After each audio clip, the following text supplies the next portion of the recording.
Hey guys, and welcome to a brand new video here on FPL Now. Today we're going to be going over my team selection and transfers for the Game Week 5 deadline, which is of course happening later today. So if you're excited for the video, make sure to drop a like down below, leave a comment, what is your Game Week 5 team looking like, subscribe if you're brand new, and let's get into the video. So, starting things off, just a quick recap of how my Game Week 4 went. 80 points, out and out. Edison got me 1 point, a huge 17-point haul for Trent, 7 from James, 1 for Cancelo, 9 for Gabriel, scoring that goal after making the mistake. Cucurella got me 5. Really unfortunate that Leicester did score because it just took me 8 points off and probably some more bonus points as well off Cucurella and James. So that was really unfortunate. Salah captaincy, again, just a game week that we'll be talking about forever where, you know, Liverpool scored 9 goals. And Salah was not involved in any of them and played 90 minutes too. That's the kind of crazy factor as well. He actually played the full 90 minutes. Martinelli 2. Big haul from Luis Diaz as well with 14 points. Got a brace and 1 bonus, I do believe.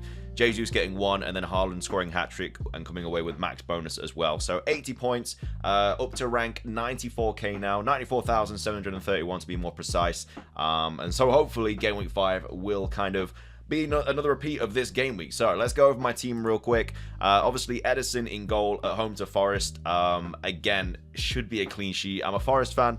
I really hope we win the game, but I'm just a realist. You know, we're probably not going to get anything from that game. It's at the Etihad.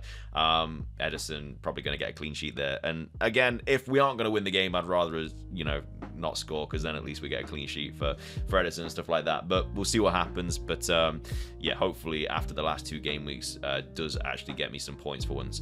The back line is still Trent, James, Cancelo, Gabriel, and Cucurella. I'm starting to get to the point where I think Cucurella might start potentially getting rotated out, but I don't know. Like, they played really well against Leicester until that red card from Gallagher. You know, James and Cucurella were playing really, really well on the flanks, and so hopefully that'll return. Kovacic as well, I think he played like 15 minutes for Chelsea, so hopefully fingers crossed that he's, you know, back to fit, because obviously that'll help out with the defense and stuff. And yeah, I mean, Southampton away, I'm expecting a clean sheet there for Chelsea, but never say never. Villa have been really poor. A lot of people are kind of not really talking about how poor, like, Villa have been. I think Gerrard, he's won like 3 out of his like last 15 games or something, and nobody's talking about. Like, they're really, really poor at the moment. And so yeah, definitely expecting a clean sheet there from Gabriel. And then yeah, Cancelo at home to Forest, again, hopefully a clean sheet, maybe an attacking return or something. I mean, a lot of people obviously have been talking about how, you know, his attacking potential has been really bad this season, and it has. You know, it was 6 times higher last season than it is already this season. But, you know, all it takes is 1 goal to go in, an assist or something, a couple of bonus points, everyone's going to be jumping back on the bandwagon. But, you know, if he just continues to not really produce any good attacking numbers, it probably will be starting to, you know, be time to get rid of him, maybe for Walker or something. It'll give you like an extra 2 mil. And then, yeah, James and Trent as well. Newcastle, I think, is going to be a tricky game. I know that Liverpool haven't really been too good defensively, obviously barring the Bournemouth game, but Bournemouth were obviously just shocking at the weekend. Yeah, I don't know, Newcastle will be a tough one. I don't think it'll be as easy as people are making it out to be, but also some people are comparing Newcastle to like a top 6 club, and I don't think they are. I think they're a good side. I think that they're playing really, really well this season. Obviously we all saw the 3-0 with City, but it's not one of those that I'd expect Liverpool to, like, not necessarily not struggle, but it's a game I'd expect them to win. Maybe like a 2-1 or something like that. Which is why I have gone Salah captaincy, but that can easily change. I am potentially thinking of going like even a captaincy for Cancelo at home to Forest. Should be a clean sheet. Might finally get an attacking return, but, you know, just captaining a defender is always a little bit risky. So I do have it on Salah at the moment, but again, that could easily change. Martinelli at home to Villa, and then Diaz as well at home to Newcastle. I just can't really see myself getting rid of Diaz until like maybe around game week 9ish, because I think that's when the fixtures kind of go a little bit worse for, or maybe even game week 8 for Liverpool. They've got Chelsea and then Brighton, which again could be a tough game. You know, Brighton have been really good at the back, and then it's Arsenal and then City, and then maybe just wildcard in game week 12 and bringing everyone back in. But yeah, that'll probably be when I get rid of Diaz, around game week 8. So I do want two free transfers going into game week 8. This is like the least amount of transfers I've done in like FPL, like at this stage. Is crazy. I think this stage last season I had wildcard. But yeah, Diaz there at home to Newcastle, and then up top Jesus at home to Villa, and then Haaland at home to Forest. Obviously Haaland captaincy is, you know, it would be a no-brainer, especially after the hat-trick he's just scored. But Pep's comments about him, you know, resting him more when, you know, there's a game every 3 days and stuff. And a game against Forest at the Etihad at home, Pep will know that he's going to win that game, and so will he play Haaland or will he rest him for the game of the weekend? I think Haaland either misses game week 5 at home to Forest or game week 6 away at Villa. Both obviously really good fixtures for him, but I can't see him playing both of those because he's going to want him to play against Tottenham because that will be a tough game. And then obviously we've also got like other games happening and stuff soon. So it's one of those like which one does he miss? And I don't want to captain Salah and then see Haaland start because Haaland is probably going to do bits against Forest, and as much as I don't want to admit it, like he probably is going to run through our defense. And so that's kind of the question, like, do you gamble that he's going to start? Maybe we get a few more comments and stuff from Pep before then, but if we don't, you have to kind of just play a little bit safer with Salah, or, you know, potentially miss that Haaland haul at home of Forest. So it is a tough one, but that's how my team is shaping up for game week 5. Going on to transfers, there's not really anything I want to do. I've got nothing in the bank. Obviously, I've got 2 free transfers. I don't necessarily want to burn a transfer because it just doesn't sit right with me, but like, who do I actually get rid of from this team? Like, I want all of these players. Like, maybe Cucurella, but if he starts, he's got Southampton, West Ham. You know, that's an okay fixture. West Ham have been a little bit poor this season. Then he's got Fulham. Yeah, Liverpool will be a tough game. But then Crystal Palace, Wolves, Villa. It just depends when, like, Chilwell starts. I think when Chilwell starts ahead of Cucurella, that's when I'll get rid of him because that's when his minutes are going to be a bit of a worry. But until then, and if he's starting every game, I like a Chelsea asset for 5 mil.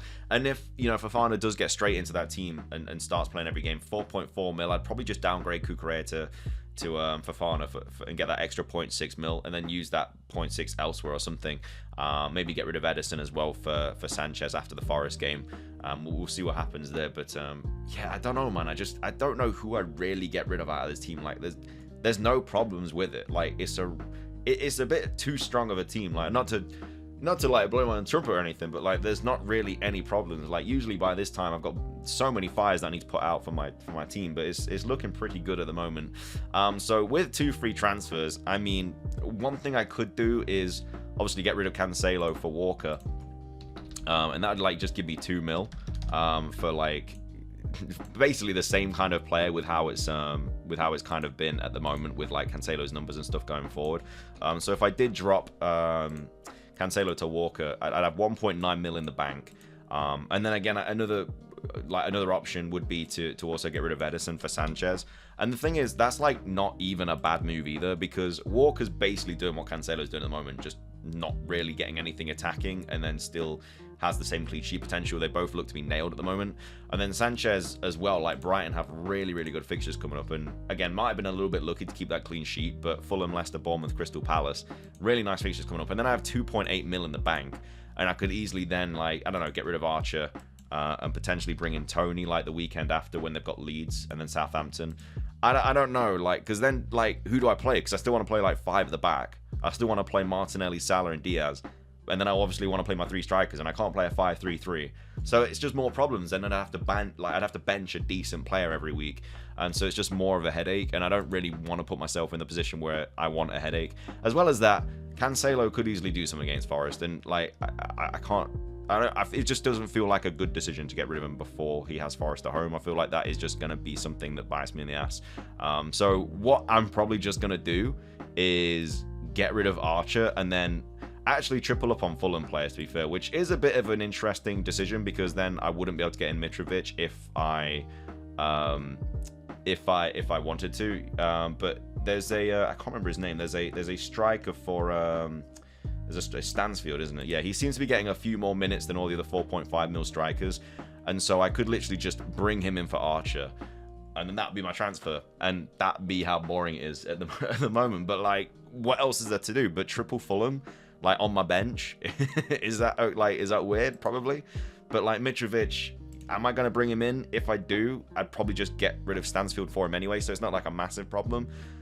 Because I'm not going to get rid of Jesus and Haaland for Mitrovic. So if I was going to bring him in, it would be for Stansfield anyway. So yeah, that's probably going to be my transfer this week, as boring as it is. It's just, I don't know, like, with this team, what else to do. Like, there's literally nothing to do with this team. So, again, game week 6 will be a different situation. And again, the game weeks are kind of coming thick and fast right now, so we'll have to see what happens. But, yeah, it looks like this is just going to be my game week 5 team going forward. Captaincy is the one that I'm really, really iffy on, and I'm not too sure.